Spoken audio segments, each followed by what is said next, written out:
જય શ્રી કૃષ્ણ. ઉષ્ણકાલના ગાદીજી માલામાં પાર્ટ 3 આપણે આજે જોઈએ છે. પાર્ટ 1 અને પાર્ટ 2 ડિસ્ક્રિપ્શનમાં આપેલા છે અને બીજા પાર્ટ્સ પણ ડિસ્ક્રિપ્શનમાં આપેલા છે.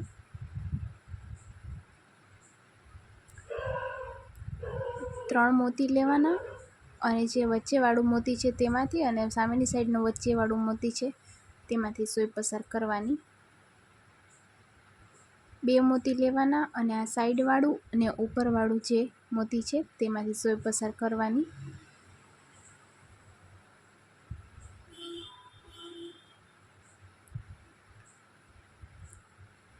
હવે જે આ સાઈડવાળું છે તેમાંથી અને વચ્ચેવાળું છે તેમાંથી સોય પસાર કરવાની. હવે 3 મોતી લેવાના.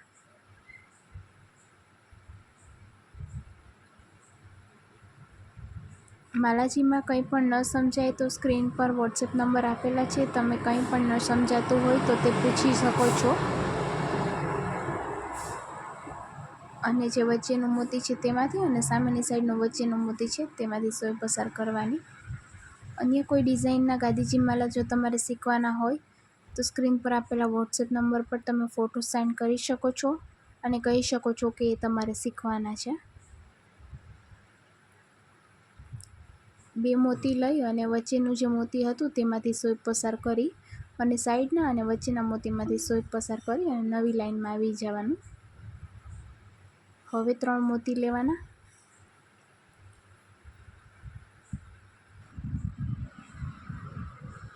અને ઉપરની લાઈનનું જે વચ્ચેનું મોતી છે તેમાંથી સોય પસાર કરવાની.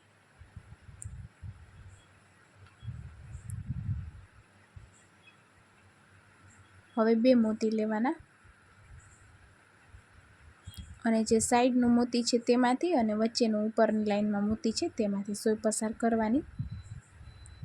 જો માલાજીનો પાર્ટ 3 પસંદ આવ્યો હોય તો વિડીયોને લાઈક કરજો, શેર કરજો. ચેનલ પર નવા હો તો ચેનલ સબસ્ક્રાઈબ કરજો અને બેલ આઇકન જરૂરથી પ્રેસ કરજો જેથી દરેક આવનારા નવા વિડીયોની નોટિફિકેશન તમને સૌથી પહેલાં મળે. આ માલાજીમાં યુઝ થતા રો મટીરિયલનો મોતીનો ઓર્ડર કરવા માટે સ્ક્રીન પર જે વોટ્સએપ નંબર આપ્યો છે તેના પર કરી શકાશે. એક મોતી 4 mmનું, એક મોતી 6 mmનું અને 2 મોતી 4 mmના લેવાના. અને જે પેલું મોતી લીધું છે 4 mmનું એમાંથી સોય પસાર કરવાની. અહીં આપણે થોડુંક વધારે ટાઈટ પકડવું પડશે.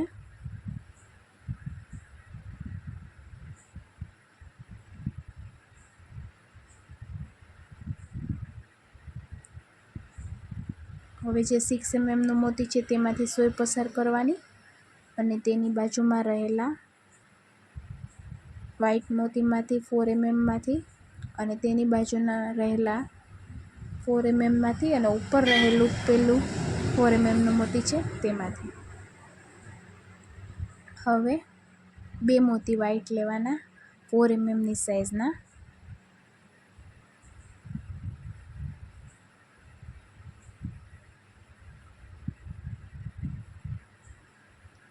અને જે સાઈડવાળું 4 mmનું મોતી છે તેમાંથી અને ઉપર રહેલા બંને વ્હાઈટ 4 mmની સાઈઝના મોતી છે તેમાંથી સોય પસાર કરવાની.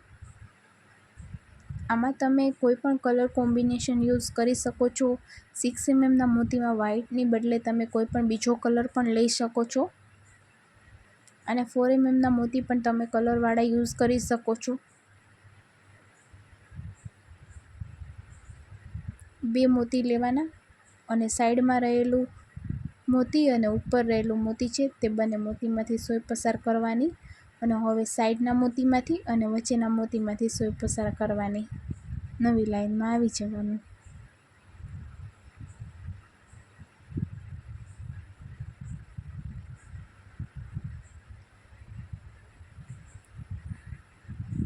ત્રણ મોતી લેવાના અને જે વચ્ચેવાળું ઉપરની લાઈનમાં મોતી છે તે 2 મોતીમાંથી સોય પસાર કરવાની. હવે 2 મોતી લેવાના અને જે સાઈડવાળું મોતી છે તેમાંથી અને ઉપર વચ્ચેવાળું મોતી છે તેમાંથી સોય પસાર કરવાની. હવે સાઈડવાળા મોતીમાંથી અને વચ્ચેના મોતીમાંથી સોય પસાર કરી અને નવી લાઈનમાં આવી જવાનું.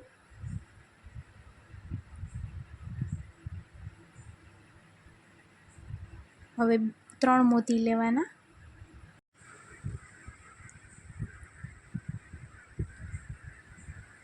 અને ઉપરની લાઈનનું જે વચ્ચેવાળું મોતી છે તેમાંથી સોય પસાર કરવાની અને સામેનું જે વચ્ચેવાળું મોતી છે તેમાંથી પણ સોય પસાર કરવાની. ત્યાર પછી 2 મોતી લેવાના અને જે સાઈડવાળું મોતી છે તેમાંથી અને વચ્ચેવાળું ઉપરનું જે મોતી છે તેમાંથી સોય પસાર કરવાની. હવે જે સાઈડનું મોતી છે તેમાંથી સોય પસાર કરવાની અને નવી લાઈનમાં વચ્ચેનું મોતી છે તેમાંથી સોય પસાર કરવાની. હવે 3 મોતી લેવાના અને જે વચ્ચેનું મોતી છે તેમાં જે સાઈડ દોરો છે એની વિરુદ્ધ સાઈડથી સોય પસાર કરવાની અને સામેનું જે મોતી છે વચ્ચેનું તેમાંથી પણ સોય પસાર કરવાની. હવે 2 મોતી લેવાના અને જે સાઈડનું મોતી છે તેમાંથી અને જે વચ્ચેનું મોતી છે તેમાંથી સોય પસાર કરવાની. હવે જે સાઈડનું મોતી છે તેમાંથી સોય પસાર કરવાની અને કોર્નરવાળો ભાગ બનાવવાનો છે. હવે એટલે અત્યારે એક મોતી 4 mm નું લેશું, એક મોતી 6 mm નું લેશું અને 2 મોતી ફરીથી 4 mm ના લેશું.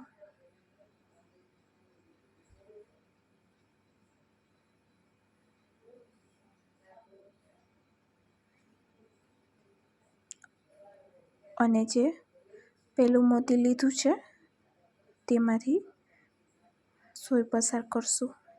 અહીં દોરો થોડો ટાઈટ પકડવાનો. હવે જે 6 mm નું મોતી છે તેમાંથી અને જે આ 4 mm ના બંને મોતી છે તેમાંથી સોય પસાર કરવાની અને ઉપરનું જે વચ્ચેનું મોતી છે તેમાંથી પણ સોય પસાર કરવાની. હવે 2 મોતી લેવાના 4 mm ની સાઈઝના છે અને જે સાઈડનું મોતી છે તેમાંથી અને ઉપરવાળું વચ્ચેનું મોતી છે તેમાંથી સોય પસાર કરવાની. હવે 2 મોતી 4 mm ના અને જે સાઈડવાળું મોતી છે તેમાંથી અને ઉપરનું વચ્ચેવાળું મોતી છે તેમાંથી સોય પસાર કરવાની. અને અહીં મારે દોરો પૂરો થાય છે એટલે અહીંયા ગાંઠ લઉં છું અને ગાંઠ હંમેશા સાઈડમાં લેવાની, વચ્ચે નહીં લેવાની. થોડો દોરો વધારે હોય ત્યારે જ ગાંઠ લઈ લેવાની.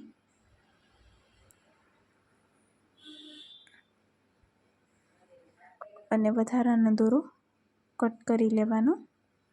માલાજીનો વિડીયો કેવો બને છે કમેન્ટ બોક્સમાં મને જરૂરથી જણાવજો. જય શ્રી કૃષ્ણ.